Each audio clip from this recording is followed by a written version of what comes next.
같이 나눌 말씀 마태복음 16장 18절 말씀입니다. 우리 다 같이 한 목소리로 읽겠습니다.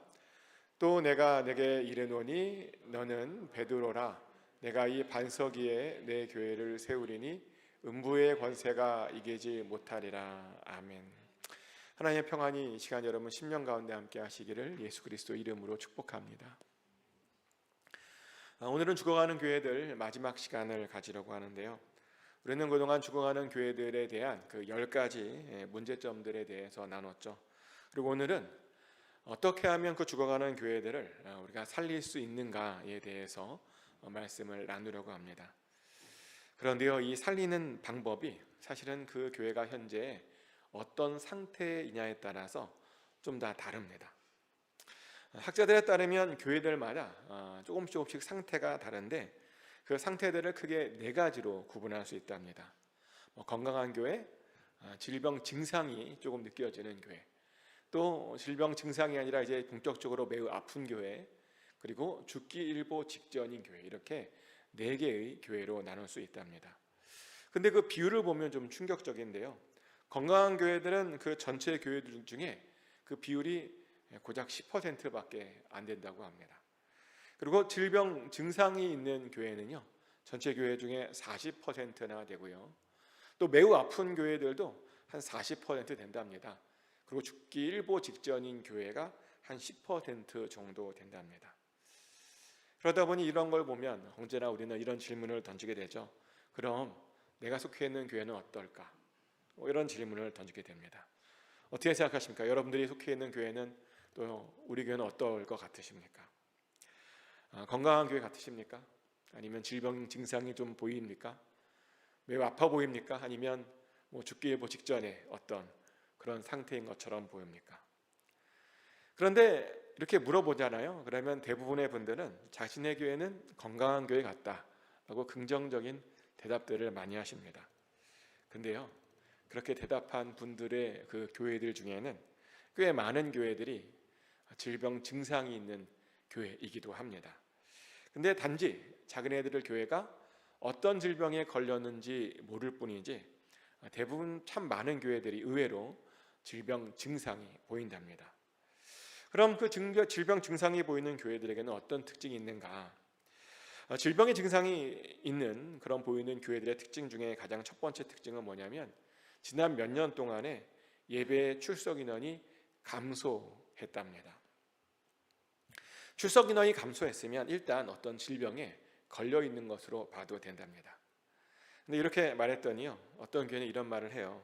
자기네 교회는 증가했다고, 그럼 우리 교회는 건강한 교회냐고 이렇게 물어보기도 하는데 그것은 아닙니다. 증가했다고 무조건 병에 안 걸린 건 아니고요. 실제로 교회의 출석 교인의 증가 속도는 속도가 지역 성장률보다 좀 떨어지면 그것은 실질적으로 감소한 거라고 볼 수 있습니다.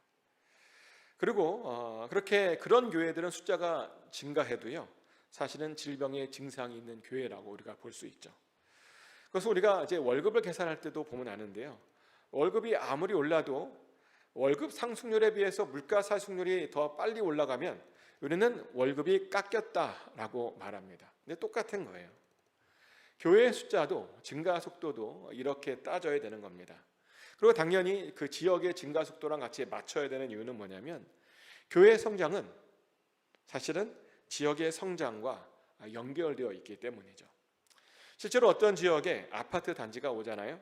그러면 그 주변 교회들이 다 같이 막 부흥하고 성장한다라고 하는 실제적인 연구 결과가 있습니다. 그래서 요즘은 한국에서요, 아파트가 들어오기를 많은 교회들이 기도합니다. 그러면 성장하니까. 실제로 요즘 세종시가 그랬다 그래요. 세종시가 행정수도가 들어오면서요, 많은 사람들이 몰려왔는데, 그러다 보니까 요즘 세종시에 있는 교회들이 다 같이 성장했대요. 근데 그런 다 같이 성장을 하고 있는데, 그런 상황에서 우리 교회만 조금 성장했다? 그것은 오히려 줄었다고 봐야 한답니다. 그리고 그것은 질병에 걸렸다고 봐야 한답니다. 그래서 정말 단순히 교회에 사람이 좀 늘었다라고 우리가 좋아해서는 안 되고 안심해서도 안 되는 겁니다. 지역과 함께 봐야 하는 겁니다. 그리고 지역 성장률보다 교회 성장률이 높아야 사실은 건강한 교회라고 우리가 볼 수 있습니다. 또 질병에 걸린 교회들의 특징은 뭐냐면요, 사역과 프로그램의 방향성이 교회 밖이 아니라 보니까 전부 교회 안으로 되어 있는 교회들입니다. 교회 프로그램들이 교인들만을 위한 프로그램밖에 없다는 거죠. 예를 들어서 교인들을 위한 체육대회, 교인들을 위한 야유회, 교인들을 위한 여행, 이런 거밖에 없다는 거죠. 그런데요, 교회가 그렇게 외부가 아니라 내부에 자꾸만 초점 맞춰지면 성장할 수도 없을 뿐더러 자꾸만 갈등이 발생하게 됩니다. 근데 당연하죠. 우리는 보니까 다 연약하고 부족해서요, 자꾸만 우리들만 쳐다보잖아요. 그러면 자꾸만 갈등이 발생하게 됩니다. 자꾸만 보면요, 아무리 처음에는 보기 좋은 모습들도 좋아 보이지 않는다 그래요.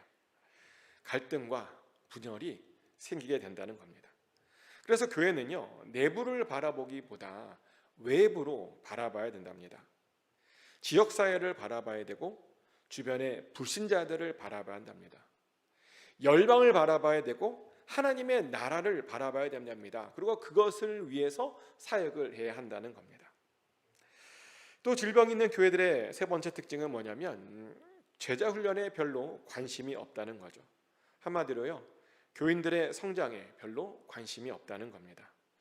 그들은 성장이 아니라 어떻게 하면 교인들을 교회에 붙들어 놓을 수 있나, 이런 것만 항상 고심을 한답니다. 그런데요, 우리의 신앙이 성장하지 못하면 어떻게 되는지 아십니까? 성장해야 되는데 성장하지 못하면요, 섬김만 받는 괴물이 됩니다. 그래서 다른 사람들에게 자꾸만 섬김을 받으려고만 합니다. 제가 아는 어떤 교회도 그랬는데요, 그 교회는 성도님들이 그런 말을 해요. 우리 목사님이 나를 얼마나 섬겨주는지 모른다고, 내가 이 맛에 교회 다닌다고, 이런 말을 하는 거예요. 대놓고. 담임 목사님이 모두 해주고 너무 좋대요. 근데 그런 교회 결국 어떻게 되었는지 아십니까? 담임 목사님이 지쳐갔고요, 결국 교회를 사임했어요. 그런 일이 있어서는 안 됩니다. 성장하지 못해서 섬김만 받아서는 안 됩니다. 우리는 성장해서 다른 사람들 섬겨야 됩니다. 그래서 부지런히 보여야 됩니다. 그래서 사실 우리가 제자 훈련을 하는 거죠. 성장해서 섬기라고. 그래야 교회가 건강해질 수 있는 겁니다. 또 마지막으로 질병 증상이 있는 교회의 특징은 뭐냐면 프로그램은 많은데 그 의미와 목적을 잃어버린 그런 프로그램만 있다는 거죠. 가만히 보면 하는 일들이 되게 많아요. 행사가 끊임없이 있습니다. 매달 하나씩 있는 것 같고, 어떤 교회는 심지어 매주 행사가 있는 교회도 봤습니다. 심지어는요, 연휴만 되면 꼭 행사를 잡아요. 그런 교회 봤어요? 연휴만 되면 행사가 있는 교회. 또는 성도님들이 휴가를 잡잖아요. 그럼 갑자기 교회 행사를 잡아요. 휴가 못 가게. 갑자기 휴가 가면 안 된대요. 어디 같이 가야 된대요. 어떤 분은 그런 것을 몇 년 해왔답니다. 몇십 년 해왔답니다. 몇십 년. 그래서 그것을 돌아보니까 왜 그러고 다녔지? 라는 그런 회의감과 자괴감이 들더랍니다. 무엇을 그렇게 위해서 그렇게 했는지 잘 모르겠답니다. 그러면서 나중에 후회하시더라고요. 그런데 교회에는요, 그런 아무런 목적도 없는 행사들이 있어서는 안 됩니다. 그것은 서로에게 시간 낭비하는 것이고요, 열정 낭비하는 것이고 재능 낭비하는 겁니다. 근데 왜 많은 교회들이요, 이렇게 행사를 못 벌일까요? 왜 행사를 안 하면 안 될 것처럼 행사하느라고 난리를 치는 걸까요?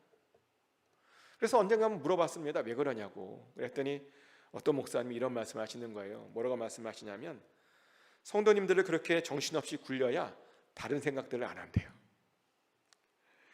그리고 그렇게 다른 생각을 안 해야 말을 잘 듣는데요. 그래서 그렇게 굴린답니다. 그런데요, 저는 어떻게 생각하냐면 성도님들이 그렇게 다른 생각을 못하게 돼서 사실은 한국교회가 좀 망가진 것은 아닌가라는 생각을 해봅니다. 실제로 많은 분들이 다른 생각을 못해서요, 믿음이 굉장히 편협하고 외골수적인 그런 믿음을 갖고 있는 분들을 많이 봅니다. 다른 생각들을 못하게 해서는 안 됩니다. 사실 어떻게 해야 되냐면요, 다른 생각을 안 하게 해야 하는 겁니다. 자, 못하게 하는 것과 안 하게 하는 것 차이를 아시겠습니까? 그 사이에는 엄청난 차이가 있죠. 근데 우리는 못하는 것이 아니라 안 하게 해야 하는 겁니다. 근데요, 안 하게 하려면요, 거꾸로 오히려 다른 생각들을 좀 하게 해야 하는 겁니다. 어떤 분은 그래요. 다른 생각하다가 교회 떠나버리면 어떡하냐고. 저는요, 우리가 믿는 하나님과 우리가 믿고 있는 복음이 그렇게 가볍다고 생각하지 않습니다. 오히려 하나님과 복음을 더 깊이 알면 알수록 우리는 거기에 더 빠지게 된다고 저는 믿습니다. 그래서 오히려 다른 것들을 좀 봐야 더 잘 믿게 되는 것이 하나님이고 더 잘 믿게 되는 것이 저는 복음이라고 생각합니다. 그리고 그것이 맞는 거죠. 맞는 방향입니다. 하지만 어떤 교회는 하나님과 복음에 자신이 없나 봅니다. 그들이 믿는 하나님은 그렇게 대단한 하나님이 아닌 것 같습니다. 그래서 그렇게 사람들을 정신없게 만들려고 하는 것 같습니다. 그런데요, 전혀 그렇게 할 필요가 없습니다. 우리 하나님은 우리가 생각하는 것보다 더 대단하신 분이십니다. 믿으면 믿을수록 더 깊게 빠져들게 하는 분이, 다른 생각 안 하게 하는 분이 바로 우리 하나님입니다. 그래서 우리는 절대로 행사를 위한 행사를 해서는 안 됩니다. 행사를 굳이 해야 하려면 분명한 목표를 가지고 해야 됩니다. 하나님을 위해서 해야 됩니다. 그리고 주 안에서의 교제를 위해서 우리가 해야 되는 겁니다. 그래야 교회가 건강해질 수 있는 겁니다. 이렇게 질병의 증상이 있는 교회들에게는 4가지 증상이 있었습니다. 다시 한번 정리해 볼까요? 첫 번째는 출석 숫자의 감소가 있었고, 두 번째는 외부가 아닌 내부에만 집중하고 있었고, 세 번째는 제자 훈련에 별로 관심이 없었고, 네 번째는 의미 없는 행사들만 반복하고 있었습니다. 이런 교회들이 질병의 증상이 있는, 좀 몸이 아프기 시작하는 그런 교회들입니다. 근데 이렇게 되면 사실은 약을 먹어야죠. 우리가 아프면 약을 먹듯이 이런 교회들도 사실은 약을 먹어야 됩니다. 첫 번째로 먹어야 하는 약은 뭐냐면 지역사회에 관심을 더 갖는 겁니다. 지역사회가 뭘 원하는지를 찾고 그 필요를 채우기 위해서 노력하는 거죠. 사실 그것만 해도요, 이 질병들이 굉장히 많이 좋아집니다. 그리고 두 번째로 먹어야 하는 약은 뭐냐면 의미 없는 행사를 없애는 겁니다. 분명한 목적이 없는 행사들은 다 과감히 없애는 겁니다. 그리고 복음과 교제를 위한 행사만 남기는 겁니다. 이렇게만 해도요, 교회 안에 있는 질병들이 상당히 많이 없어질 수 있습니다. 그런데 그래도 이렇게 질병에만 걸려 있는 그래도 교회는 그래도 다행입니다. 어떤 교회는 질병이 걸려서 그게 점점 심해진 상태로 굉장히 아픈 그런 교회들도 있습니다. 근데 왜 아픈가 이렇게 봤더니요, 그 질병들을 대수롭지 않게 그냥 넘어가 버렸기 때문입니다. 그 질병들을 그냥 참은 겁니다. 문제를 봐도 그냥 참은 겁니다. 그런데요, 아플 때 참는 것만큼 미련한 것이 없죠. 아프면 병원에 가서 원인을 발견해야 됩니다. 근데 많은 사람들이 이걸 못해요. 어떤 사람들은 아파도 참는 것을 미덕이라고 생각하는 분이 있더라고요. 특히 미국에 사시는 분들 중에 그런 분들이 꽤 많아요. 그러다가 고칠 수 있는 병을 못 고치는 병으로 만들어버리는 그런 분들이 많습니다. 실제로 우리 주변에 흔히 듣는 이야기잖아요. 어떤 분이 말기암 4기를 판정받았대요. 얼마 못 사신답니다. 그래서 사람들이 그분에게 물어봤어요. 아니, 어떻게 4기가 될 때까지 그렇게 모를 수 있었느냐 물어봤어요. 너무나 이제 당황스러우니까 어떻게 모를 수 있나. 그랬더니 그분이 하는 말씀이 사실은 아팠대요. 많이 아팠답니다.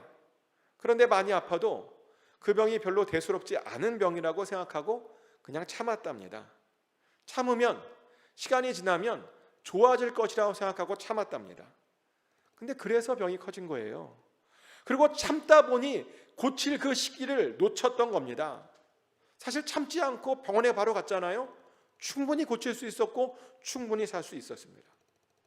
근데 이런 참는 일들이요, 보니까 교회 안에도 있어요. 어떤 교회들은 문제가 있는데 그냥 참습니다. 모른 척합니다. 아무 일도 아닌 것처럼 여깁니다. 그런데 그러다가 그것이 아주 심각한 병으로 바뀌는 경우들이 꽤 많습니다. 그럼 심각한 병의 증세는 어떤 것일까요? 심각한 병을 가지고 있는 교회들에게도 여러 특징들이 있는데요. 우선 가장 큰 특징은 10여 년 전부터 출석 숫자에 큰 하락이 있었다는 거죠. 그리고 오래 지속된 냉담들과 극심한 갈등들이 자꾸만 발생했었습니다. 이런 교회들의 특징입니다. 그래서 어떤 교회는요, 이런 냉담과 갈등 때문에 다른 교인들과 이야기하는 것을 원하지 않는 그런 교인들도 보면 아주 심각한 질병에 걸린 교회들 안에 있습니다. 근데요, 교회 안에서 다른 사람들과 얘기하는 것이 부담스럽다라고 하는 것만큼 사실 안타까운 일도 없죠. 같은 교회를 다니고 있는데 얘기하기 싫다니요. 어떻게 그런 일이 있을 수 있습니까? 근데 이런 일이 의외로 많아요. 목장을 새롭게 짜다 보면 여기저기서 연락이 옵니다. 그 사람하고는 같이 목장 생활하고 싶지 않다고, 같이 묵지 말아달라고 연락이 옵니다. 그래서 목장 조직을 짤 때마다 목사들이 굉장히 힘들어해요. 우리 교회 얘기가 아니에요. 다른 교회 얘기예요. 목사들이 아무튼 이 목장을 짤 때마다 굉장히 힘들어합니다. 그런데 교회 안에서는 그런 사람도 있어서는 안 됩니다. 우리 주변 사람들과 그런 관계를 맺어서는 안 됩니다. 성경은 분명히 이야기합니다. 우리 주변과 화목하라고. 로마서 12장 18절 말씀이죠. 할 수 있거든 너희로서는 모든 사람과 더불어 화목하라. 아멘. 우리는 할 수만 있다면 모든 사람들과 더불어 화목해야 됩니다. 최대한 화목하게 지내려고 노력해야 됩니다. 어떠한 원한 관계도 있어서 안 됩니다. 누군가가 마음이 불편하면 적극적으로 해결해야 됩니다. 예수님께서 그런 말씀하셨잖아요. 예배를 드리러 오려다가 혹시라도 누군가와 마음이 좀 불편한 것이 있으면 드리러 오지 말고 그것부터 가서 해결하라고 분명히 말씀하셨습니다. 우리는 이 말씀을 꼭 실천해야 됩니다. 실천하시고 축복합니다. 아멘. 또 심각한 질병에 걸린 교회들의 특징은 지역 사람들이 그 교회에 대해서 잘 알지 못한다는 겁니다.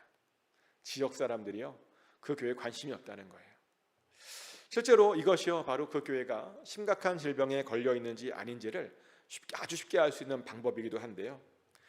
교회 주변에 있는 어떤 상점에 찾아가서 점원에게 그 교회 아냐고 물어보면 압니다. 만약 그 상점 점원이 그 교회에 대해서 안다고 하면 그 교회는 꽤 괜찮은 교회입니다. 그런데요, 그 상점 정원이 그 교회에 대해서 전혀 모르고 있다? 그러면 그 교회는 지금 아주 심각한 병에 걸린 것일 수 있습니다. 왜냐하면 현재 아무런 영향력도 끼치지 못하고 있다는 그런 뜻이기도 하기 때문입니다. 적어도 우리는 우리 주변 사람들에게만큼은 잘 알려져 있어야 됩니다. 이 지역 사람들에게는 알려져 있어야 됩니다. 그래야 그것이 바로 건강한 교회입니다. 또 병이 심각해진 교회들의 특징은 뭐냐면 방문하는 사람들도 드물다는 거죠. 정상적인 교회라면 방문자들이 있어야 합니다. 교인들의 가족들이나 교인들의 친구들의 방문들이 사실은 있어야 됩니다. 혹은 교회를 찾고 있는 사람들의 방문들도 있어야 됩니다. 그런데요, 교회가 심각한 병에 걸리면 성도님들이 더 이상 자기의 가족이나 친구들을 교회로 데리고 오지 않습니다. 데리고 오면 괜히 실망할 것 같아서, 데리고 오면 괜히 교회에 부정적인 생각을 할까 봐 절대로 데리고 오지 않습니다. 또 새로 교회를 찾는 사람들도 오질 않습니다. 왜냐하면 거기에 그 교회가 있는지 잘 모르거든요. 그래서 오고 싶어도 올 수가 없습니다. 그래서 그 교회의 방문자들이 얼마나 되는지를 보고 우리는 그 교회가 어떤 교회인가, 지금 현재 심각한 질병에 걸려 있는가 아닌가를 또한 알 수 있습니다. 또 심각한 병에 걸려 있는 교회들의 또 다른 특징은 뭐냐면 좋았던 옛날만 자랑스러워하는 겁니다. 그런데 이야기를 가만히 들어보면 전부 다 그 좋았던 때가 10년 전 이야기입니다. 10년 전 이야기. 최근 5년 전도 이야기가 아니에요. 10년 전 이야기. 물론 좋았던 때를 자랑스러워할 수 있습니다. 그런데 더 이상 그런 때로 되돌아갈 수 있다라고 하는 생각을 하지 않는 것, 그때처럼 될 수 있다라고 생각을 하지 않는 것, 사실 그것이 문제입니다. 그냥 모든 것들이 과거로 넘겨버리는 것, 그것이 바로 문제라는 겁니다. 하지만 건강한 교회들은 절대로 좋았던 옛날에만 빠져 있지 않습니다. 좋았던 교회들은 일반적으로 이런 생각을 하는데요, 아직도 그들의 전성기가 오지 않았다고 생각합니다. 앞으로도 좋아질 수 있다라고 생각을 합니다. 그러며 더 좋아지려고 노력을 합니다. 근데 심각한 질병에 걸린 교회들은 절대로 노력하지 않습니다. 이미 끝났다고 생각합니다. 패배주의에 빠집니다. 그러면서 그냥 버티기만 합니다.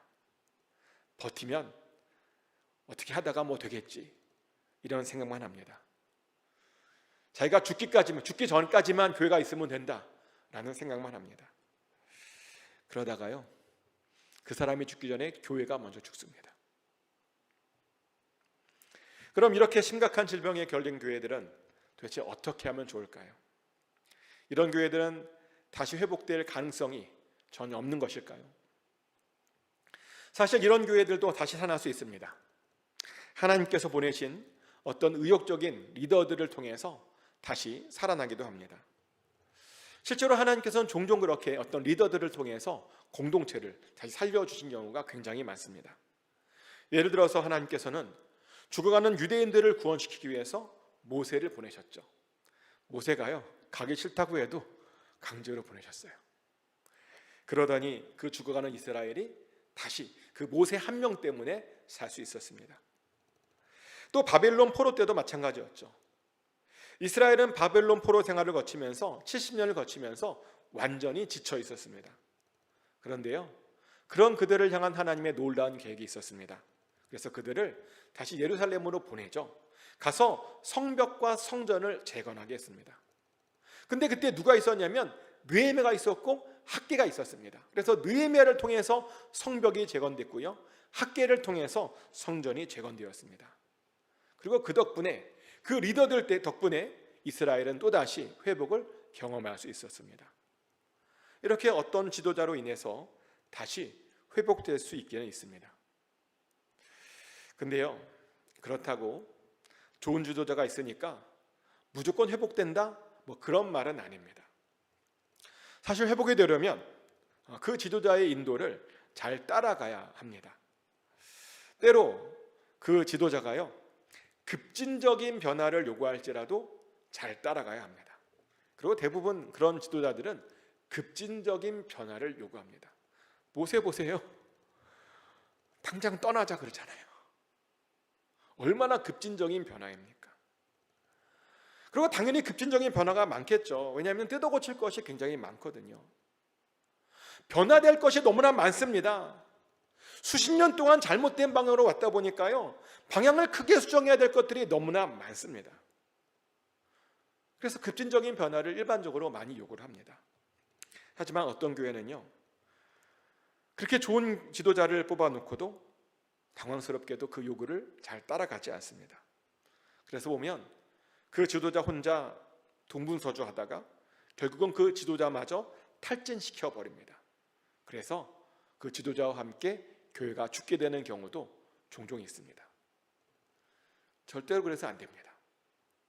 우리는 하나님께서 보내주신 지도자의 그 지도를 잘 따라야 합니다. 그 지도자의 말에 경청해 줘야 됩니다.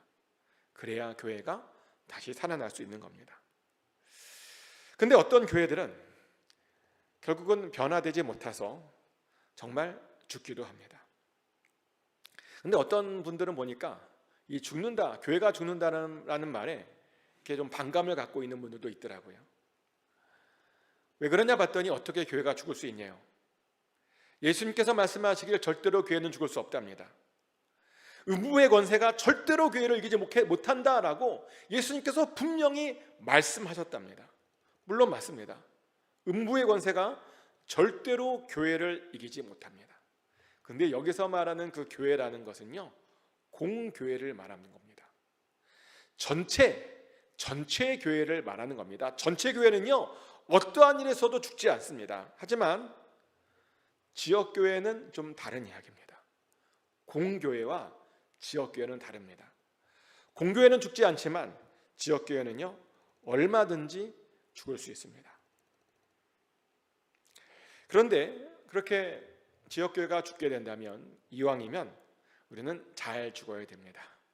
그리고 그렇게 잘 죽는 죽음을 우리는 품위 있는 죽음이다 라고 부릅니다. 죽음에도 보니까 품위 있는 죽음이 있고요, 아무 의미 없는 품위 없는 죽음도 보니까 있더라고요. 근데 우리는 죽게 된다면 품위 있게 죽어야 됩니다. 다른 사람들에게 어떤 의미를 주어야 되고요, 다른 사람들에게 어떤 교훈을 주는 그런 죽음, 도움이 되는 그런 죽음을 우리는 겪어야 합니다. 하지만 어떤 죽음은 보니까 품위가 없어서요, 주변 사람들에게 비웃음만 그런 주는 죽음도 보니까 있더라고요. 누가 죽었다 그랬더니 아유 그럴 줄 알았어. 누가 죽었다 그랬더니 참 잘 죽었네 라고 그렇게 비웃음 속에 죽는 죽음도 보니까 있더라고요. 그런데 교회가 죽을 때는요, 반드시 품위 있게 죽어야 하는 겁니다. 죽어가면서도 선한 영향력을 끼치는 그런 죽음을 해야 합니다. 그럼 어떻게 하는 것이, 어떻게 죽는 것이 선한 영향력을 끼치는 죽음일까요? 찾아보니까요, 대충 4가지 방법이 있더라고요. 첫 번째로 품위 있게 죽는 방법이란 교회의 모든 재산을 팔아서 다른 교회에 주는 겁니다. 그리고 이렇게 이왕 줄 때에는 그냥 주는 것이 아니라 막 개척한 교회라든지 아니면 곧 개척할 교회들에게 주는 겁니다. 그래서 주잖아요. 그럼 어떤 일이 일어나냐면 그 교회의 죽음이 다른 교회의 시작과 탄생을 돕는 거잖아요. 그러면 계속 사명이 이어지는 겁니다. 사명이 끝난 것이 아니라 넘김으로써 사명이 계속 이어지는 겁니다. 얼마나 가치 있는 죽음입니까? 얼마나 보람 있는 죽음입니까? 그래서 이렇게 죽을 수도 있습니다. 또 2번째 방법으로는 교회 건물을 그냥 다른 교회에게 주는 것도 좋습니다. 그래서 그 건물이 계속 교회당으로 쓰게 해주는 겁니다. 근데 어떤 교회는 이렇게 하지 않아서요, 교회당이 엉뚱한 것으로 쓰여요. 많이 유럽에 그런 데잖아요. 뭐 디스코텍으로 교회가 쓰인다든지 뭐 그렇게 많이 있잖아요. 그러다 보니 요즘 이렇게 다른 교회에게 자기 건물을 넘기는 교회들도 많습니다. 특별히 요즘 미국에서 이런 일들이 많이 일어나는데요, 미국 교회들이 많이 문을 닫으면서 그 교회당을 그냥 같은 교단에 있는 또 다른 교회에게 그냥 주는 일들이 요즘 미국에서 굉장히 많이 있습니다. 그러면서 건물이 없어서 힘들어하고 있는 교회에게 힘을 주는, 죽어가면서 힘을 주는 그런 교회들이 있습니다. 제가 아는 어떤 교회도요, 최근에 그렇게 건물을 받았답니다. 같은 교단이라고 하는 이유만으로 꽤 좋은 건물을 받았답니다. 심지어 그 교단은요, 그 건물이 좀 망가졌으니까 고쳐 쓰라고 돈까지 줬대요. 공짜로. 그래서 그 교회는 덕분에 그 교회가 건물이 없는 문제를 아주 잘 해결했답니다. 그랬더니요, 교회에 새바람이 불었답니다. 당연하겠죠. 건물이 없어서 쩔쩔매 왔는데 건물이 생겼으니 얼마나 힘이 되었겠습니까? 그래서 그 덕분에 많이 부흥했다라고 하는 그런 이야기를 들은 적이 있습니다. 근데 이렇게 죽어가면서도 우리가 선한 영향력을 줄 수 있다는 겁니다. 또 3번째로 교회당을 아예 지역 주민들을 위한 공간으로 내어놓아도 아주 좋습니다. 그래서 지역 주민들의 커뮤니티 센터로 이렇게 이용하게 해도 좋습니다. 사실 이것도 요즘에 유럽에서 유행하고 있는 것 중에 하나인데요, 실제 사례를 잠깐 소개해드리면 어떤 교회가 이제 어려움에 처하게 돼서요, 그래서 최종적으로 문을 닫게 되었답니다. 그런데 그 교회가 그렇게 어려움을 처하게 되었던 그 이유가 뭐였냐면요, 제가 전에도 말했죠, 교회가 요새화될 수 있다. 지역 주민들과 교인들이 이제 분리되어서 따로 노는 교회가 될 수 있다라고 그랬는데 바로 그 교회가 그랬습니다. 어느 날 보니까 자기네 교회가 있는 그 지역과요, 자기네 교회가 전혀 맞지 않았답니다. 자기네들은 백인들이 다니는 교회였는데 그 주변에는 전부 다 흑인들밖에 없더랍니다. 그래서 전도가 안 되었답니다. 그래서 힘들었답니다. 그래서 그 교회는 고심 끝에 결국에는 문을 닫기로 결정하고 그 건물을 흑인들을 위한 커뮤니티 센터로 이제 기증했답니다. 그렇게 마지막이라도 지역을 위해 선한 일을 하기로 그렇게 결정했다는 거죠. 또 4번째 방법은 문을 닫지 않고 다른 교회와 아예 합병을 하는 방법도 있습니다. 그러면서 그 건물에 대한 모든 권리들을 다른 교회들에게 그냥 넘겨주는 겁니다. 사실 이것은 우리 교회가 하고 있는 일이죠. 미국 교회가 문을 닫았죠. 그래서 미국 교회가 우리 교회에 합병하기로 이제 요청을 해서 우리가 합병을 했고요. 그 덕분에 이 건물에 대한 모든 것들, 또 재정에 대한 모든 권리를 우리가 다 넘겨받았습니다. 그래서 우리는 미국 교회와 합쳐진 그런 교회가 되었죠. 어떤 분들은 이런 말을 합니다. 미국 교회 합치면 불편한 것이 많지 않느냐고 저에게 물어봅니다. 물론 불편한 것 있습니다. 영어 때문에 불편한 것이 많습니다. 왜냐하면 예배 시간마다 안 되는 영어로 해야 되고요. 또 회의도 영어로 해야 돼요. 영어로 하는 게 너무 힘듭니다. 이럴 줄 알았으면 좀 공부해 놓을 건데. 그래서 종종 회의 시간에요, 미국 분들이 말하는 걸 잘 못 알아들어서 제가 윤 장로님께 정말 도움을 많이 받고 있습니다. 요즘 윤 장로님이 없으면 회의가 안 됩니다. 하지만 불편함이 있는데요, 합병에서 오는 유익이 사실은 더 큽니다. 어떤 유익이 있느냐고요? 합병하면서 우리는 로컬 교회가 되었습니다. 그래서 미국 사람들도요, 자연스럽게 전도할 수 있는, 와보라라고 할 수 있는 그런 교회가 됐습니다. 원래 교회는 그런 거잖아요. 교회는 와보라 해야 되거든요. 근데 이민교회들이 그걸 못해요. 근데 우리는요, 와보라라고 할 수 있는, 자신 있게 말할 수 있는 그런 교회가 되었습니다. 그리고 실제로 몇 분들이 오셨다 가셨죠. 그리고 오신 분들이 굉장히 좋아하셨습니다. 또 이것 말고도 유익들이 더 있습니다. 저는 미국에 살면서 우리가요, 미국 문화와 또 미국 예배와 그런 미국 사람들의 어떤 것들에 대해서 우리가 잘 알고 누리고 살아야 된다고 저는 생각합니다. 근데 어떤 분들은 미국에 와서 살면서도 한국 스타일만 고집하는 분들도 보니까 있으시더라고요. 그러다 보니 미국에 살면서도 미국과 전혀 동화되지 못한 그런 삶을 살아가시는 분들도 꽤 많습니다. 근데 그렇게 살 거면 왜 미국까지 와서 사는지 잘 모르겠습니다. 근데 우리가요, 우리 교회가 미국 교회랑 합쳐지면서 한국 분들에게 미국 예배와 미국 찬양을 소개할 수 있어서 사실은 너무나 좋습니다. 저는 정말 좋습니다. 그리고 동시에 미국 분들에게는 한국의 뜨거운 영성을 소개해 줄 수 있어서 또 저는 너무 좋습니다. 실제로 요즘 우리 교회 예배를요, 미국 분들이 너무 좋아하세요. 한국 스타일의 예배를 미국 분들이 너무나 좋아하십니다. 예배가 끝나잖아요. 그러니까 저기 뒤에 제가 악수하러 딱 서 있으면 엄지를 탁 하고 나오세요. 그래서 오늘도 최고였대요. 한두 분이 아니에요. 한두 분이 아니라 정말 많은 분들이 그렇게 하고 나오십니다. 우리가 요즘 이런 일을 하고 있습니다. 이렇게 유익들이 많습니다. 근데 이렇게 될 수 있었던 이유가 뭐냐면 미국 교회와 우리와 합병을 했기 때문입니다. 그들이 그들의 죽음을 품위 있게 해 주었기 때문입니다. 근데 원래 이렇게 해야 됩니다. 죽어야 된다면, 이왕 죽는 것이라면 잘 죽어야 됩니다. 그것이 마지막까지도 주님을 따르는 길입니다. 그리고 그래야 하늘의 밀이라도 더 썩어져서 더 많은 열매를 거둘 수 있게 되는 겁니다. 우리는 지난 몇 주간 죽어가는 교회들이라는 제목으로 같이 말씀을 나눴습니다. 그리고 죽지 않기 위해 우리가 무엇을 해야 하는지에 대해서도 나눴습니다. 근데 이 말씀을 지난 6주 동안 나눈 이유가 있습니다. 왜냐하면 우리는 사실 좋은데 왜 나누냐면요, 우리만 죽지 않으면 안 되는 게 아니거든요. 우리 이웃의 교회들도 죽지 않아야 됩니다. 우리 이웃의 교회들도 다 같이 살아야 됩니다. 그래야 다 같이 잘 될 수 있습니다. 사실 그래서 그런 목적으로 이 말씀을 나눈 겁니다. 소망하는 것은 이 말씀들을 통해서 교회들이, 특별히 이 지역에 있는 교회들이 더욱더 좀 건강해졌으면 좋겠습니다.